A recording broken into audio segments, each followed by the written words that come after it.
Hey, what's going on everybody? My name is Cruz and welcome back to another video. In this one we're going to discuss the Slap Echo by Very Good Amp Company. Let's get it!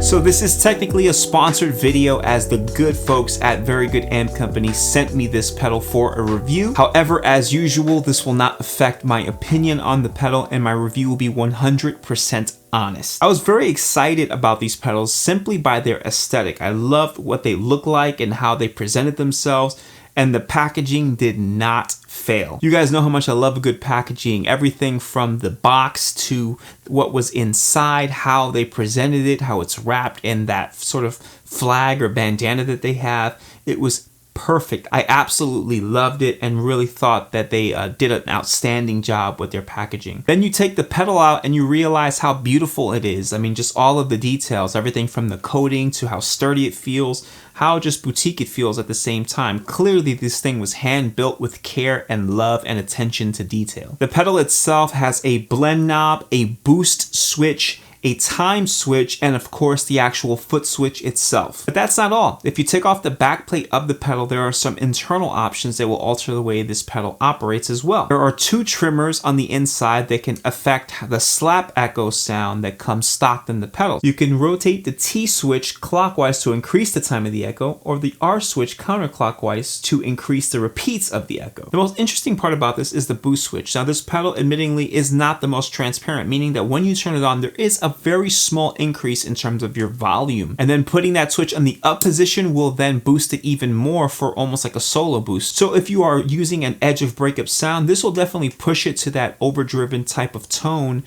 depending on how you have your pedals and amp set up. Now I'm going to be honest with you, I've actually never ever tried a slap echo pedal before. As an ambient player, slap echo seemed to sort of be the polar opposite of what I would look for either in a reverb or a delay kind of pedal. However, they are a very cool sound and I'm very excited about trying one for the first time. So without further ado, let's see what this thing actually sounds like. I'm going to be using my Schecter Nick Johnson guitar, and here is my clean sound.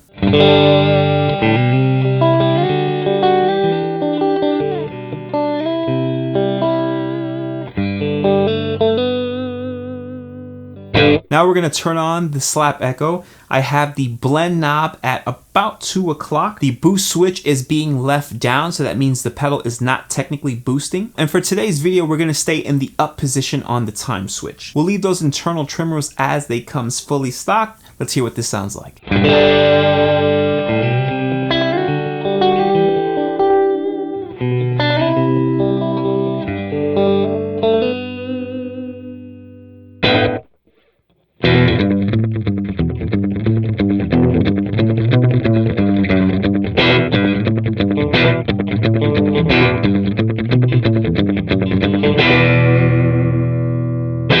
And so immediately I got that rockabilly sound that I personally kind of think of when I think of slap echo. Of course you can do like country stuff too. That's a very popular usable sound in country music as well. I'm definitely not going to attempt to try to play country music because that's just not my cup of tea, but I guarantee that that sound will definitely get you there as well. Even though the echo is very fast and it goes away pretty quickly because it is supposed to be just kind of instant slap echo, I do still hear how nice and warm it is. It's inviting, it's beautiful sounding, and I really like that. I dare to even say there is a lushness to it when you do hear it. It just doesn't last long enough to be lush in the way that ambient players want it to be, but it's definitely there in terms of the sound. Out of curiosity, I want to turn on the boost now to see what that does. We'll switch over to the neck position on the guitar, and I just want to hear how much it actually boosts the signal both in sound and in volume.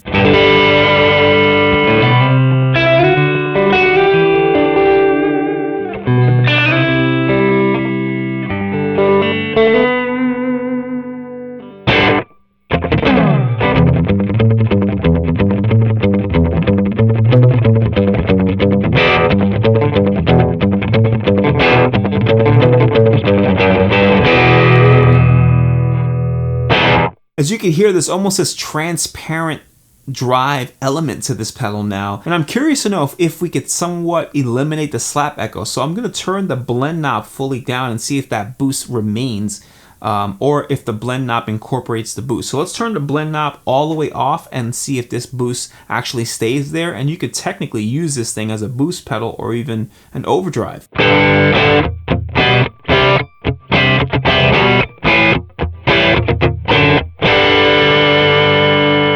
So I don't know about you, but that's a killer sound. I know we're not looking for an overdrive pedal or a boost pedal in this thing, but I think it's really important to know that that's what technically comes equipped in this pedal. So you can sort of get more features out of this thing than one would even realize simply based on the name. It's a slap echo. You don't really think that you could possibly get a boost out of this thing, and it sounds fantastic. Now let's quickly take off the back plate of the pedal and alter those trimmer switches inside of the pedal itself. Remember, that time switch on the front end of the pedal needs to be in the up position for the trimmers to actually affect what's going to happen here. We're going to turn the T switch clockwise all the way up and the R switch counterclockwise all the way down. And let's hear what we get out of that. Again, I'm an ambient player, so I kind of want to see how much I could stretch this slap echo to get the most out of it.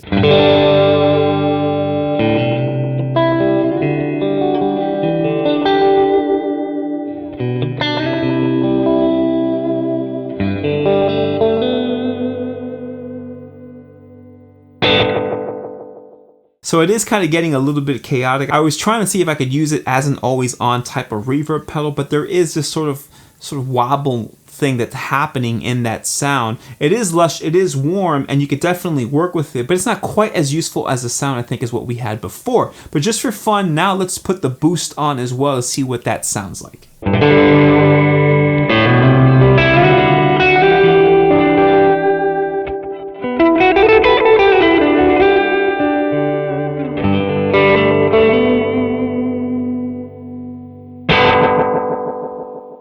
Again, it's getting a little bit chaotic, but remember, you can turn down the R switch to lower how long that slap echo lasts, or even turn down the blend knob to affect how much you hear the reverb or the slap echo in this situation. But for today, I really wanted to feature this pedal. I wanted it to be heard and not hidden underneath my guitar sound. So we've heard some of the pros here, but are there any cons? So the con actually is what kind of makes this pedal great as well, and that's the size. The reason why the size is a problem for me is because clearly had this pedal been a little bit bigger, maybe those internal switches could have been on the surface of the pedal. Now, I'm not trying to say that I don't like that feature. What I am trying to say is that if you want to alter it, it's gonna be a little bit of a challenge. You actually have to take the pedal off of your board, take the back plate off, and then adjust it, plug it back in, and see if it meets your needs. So it's definitely not one of those kind of pedals that you could truly tinker with. It has to be sort of like a set it and forget it type of setup. However, one of the most amazing things about this is that there's very little chance that your settings will ever get changed in any kind of way. It's happened to the best of us. Knobs get moved,